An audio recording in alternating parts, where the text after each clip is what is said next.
William Wordsworth was an English poet born in 1770 who largely influenced and contributed to the beginning of the Romantic Age in English literature. His first published poems were published in 1793, titled An Evening Walk and Descriptive Sketches. Both of them exposed a style of poetry that William would follow for the majority of his work throughout his career.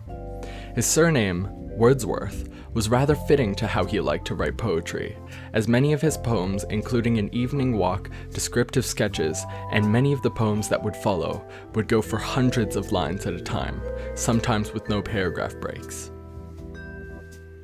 His longest work being an autobiographical poem titled The Prelude. He spent around 40 to 50 years developing the poem, and it lasts for 8,000 lines and stretches between 13 to 14 books long, depending on the version you read. There is a much shorter draft version, written in 1798, that is only around 950 lines, called Two-Part Prelude. Although many of Wordsworth's poems were very long, he also wrote shorter poetry, sometimes as little as 8 lines long. Regardless of the length of his poetry, it always reflected a romantic ideology and view of the world, usually containing aspects of individualism, nature, spiritualism, imagination, as well as a dislike towards modernity and usually involving a reaction against the Age of Enlightenment and Industrial Revolution. Wordsworth was very good at expressing sublimity, capturing thoughts and emotions beyond ordinary experience. Described by Edward Hirsch in A Poet's Glossary as something that takes us beyond ourselves. Wordsworth would never actually commit to any specific type or style of poetry. Although Wordsworth's poetry often reflects somewhat of an ignorant bliss towards globalization and typically does not reflect on its effects, at least not in terms of discovery of the New World and colonization of the New Americas, there was at least one poem that seems to address globalization in this context. I Traveled Among Unknown Men, completed in 1801 and published in 1807, written 3 years after William Wordsworth took his only trip outside England. Due to becoming very homesick, he vowed to never live abroad again. The poem reads, I travelled among unknown men, in lands beyond the sea, nor England did I know till then, what love I bore to thee. 'Tis past that melancholy dream, nor will I quit thy shore, a second time, for still I seem to love thee more and more. Among thy mountains did I feel the joy of my desire, and she I cherished turning her wheel beside an English fire. Thy mornings showed, thy nights concealed, the bowers where Lucy played, and thine too is the last green field that Lucy's eyes surveyed.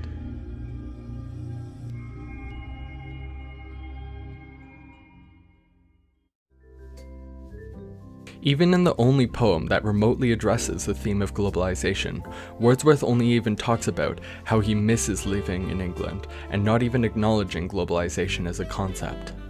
This can be interpreted in many ways in the context of globalization, but I personally feel that this poem can function as a representation of his demographic's view on globalization, as well as many of the larger socio-political events happening at the time. He was born into a period in which a lot was happening in Europe. Groundwork was being laid that would later form the UK. He was born shortly after the 7 Years' War and lived during the French Revolution and Napoleonic period, and the Industrial Revolution. Until a few years into the latter half of his life, much was happening and changing in Europe, and yet his poetry's evolution over his life and career represents a much more naive and oblivious view of the world. This is fitting for the Romantic movement and the Romantic poetry he wrote, since it was largely based on a rejection of modernity and a rejection of the rationalization of nature, and the admiration and emphasis on emotion, individualism, glorification of the past, natural sciences, and social sciences. This particular poem displays the interpretation well. To demonstrate this is my analysis on the first 4 lines of the poem. He was traveling with people he didn't know, both passengers and sailors, in places that require ocean travel. the closest possible reference that Wordsworth actually makes to globalization, but this could mean basically anywhere. He'd only ever been in England, and he really loves England. The first two lines are as close as we can get to Wordsworth acknowledging the presence of globalization. And the next two, along with the rest of the poem, discuss how much he loves England and the things in England. Being in Europe for basically his entire life, William is a good representation of the opposite side of globalization.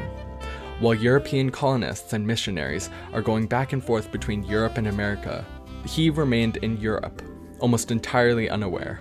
And while he may hear about it and know about the colonization of the Americas, he doesn't actually acknowledge it, or at least it doesn't affect him at all beyond the heightened economy in most parts of Europe.